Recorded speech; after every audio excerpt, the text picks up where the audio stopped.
Hi friends, మీ అందరికీ తెలిసిందే కదా. మొన్న పహల్గాంలో ఉగ్రవాదులు ఎంత దారుణంగా దాడి చేశారో మనోళ్ళంతా కోపంతో ఊగిపోతున్నారు. సింధు జలాల ఒప్పందాన్ని నిలిపివేయాలని భారతదేశం నిర్ణయం తీసుకుంది. పాకిస్తాన్ వాడు మాత్రం సింధు నదుల గురించి ఒక కొత్త పాట అందుకుంటున్నాడు. దాని సంగతి ఏంటో ఇప్పుడు చూద్దాం. దాయాది దేశం కొత్త పలుకులు ఏంటంటే, పహల్గాం దాడి తర్వాత పాకిస్తాన్ జలవనరుల మంత్రి అవైస్ అహ్మద్ ఖాన్ లెగరీ వీడు ఏమన్నాడో తెలుసా? సింధు నదిలో ప్రతి నీటి బొట్టు మాదేనని అంటున్నాడు. మాకు అన్యాయం చేస్తే ఊరుకోమంటున్నాడు. మన వాళ్ళు తీసుకున్న నిర్ణయానికి ఎదురు తిరుగుతాడంట. అసలు ఈ సింధు నది ఎక్కడి నుండి ఎక్కడికి పోతుందో తెలుసా? మన దేశం నుండి పాకిస్తాన్ నుండి 3000 కిలోమీటర్ల ప్రయాణం చేసి అరేబియా మహాసముద్రంలో కలుస్తుంది. మధ్యలో దీనికి 6 పెద్ద పిల్ల కాలువలు కూడా కలుస్తాయి. గతాన్ని తవ్వితే మన దేశం విడిపోయిన తర్వాత ఈ నీళ్ల విషయంలో మనకి వాళ్ళకి గొడవ మొదలయ్యింది. ఎవరికి ఎంత నీళ్లు పోవాలనే దాని మీద తెగ ఇబ్బందులు పడ్డాం.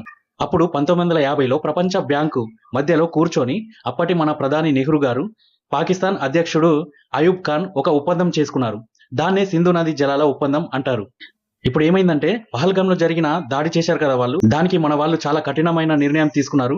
అందుకే ఈ సింధు జలాల ఒప్పందం నుండి తంపుకుంటున్నామని గట్టిగా చెప్పారు. అంతే, పాకిస్తాన్ వాడు లొల్లి మొదలు పెట్టాడు. పాకిస్తాన్ భయాలు ఏంటంటే, ఒకవేళ మనం నిజంగానే ఆ ఒప్పందాన్ని రద్దు చేసుకుంటే ఏమవుతుందో తెలుసా? సింధు నది మీద మనం ఆనకట్టలు కట్టుకొని వాళ్ళకి నీళ్లు పోకుండా ఆపేయొచ్చు, లేదా ఆ నీళ్ళని మనం అవసరాల కోసం మళ్లించుకోవచ్చు. ఒకవేళ ఇదే జరిగితే పాకిస్తాన్లోని పంజాబ్, సింధు ప్రాంతాలు ఎడారిగా మారిపోతాయని పెద్ద పెద్ద వాళ్ళు చెప్తున్నారు.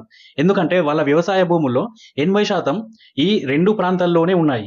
వాటికి సింధు నీళ్లే ప్రాణం పోస్తున్నాయి. దాదాపు 93% సాగునీరు అక్కడి నుండే వస్తుంది. అక్కడ జనాభా గోస ఎలా ఉంటుందంటే, పాకిస్తాన్ జనాభాలో దాదాపు 60% మంది ఈ సింధు నది దగ్గరలోనే బతుకుతున్నారు.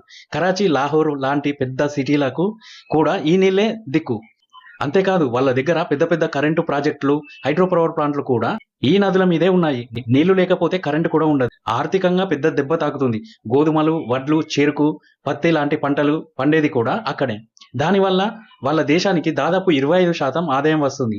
నీళ్లు ఆగిపోతే కనుక వాళ్ళ ఆర్థిక పరిస్థితి కూడా అల్లకల్లోలం అయిపోతుంది. ఒకవేళ మనం నీళ్లు ఆపేస్తే కనుక పంజాబ్, సింధు ప్రాంతాలు మెల్లమెల్లగా ఎడారులుగా మారిపోతాయి. బతకడానికి వేరే చోట్లకి పోయే పరిస్థితి కూడా వస్తుంది. కాబట్టి పాకిస్తాన్ ఇప్పుడు గగ్గోలు పెడుతుంది. ఏం జరుగుతుందో చూడాలి. మరి దీని గురించి మీరేమంటారో మీ కామెంట్లో చెప్పండి.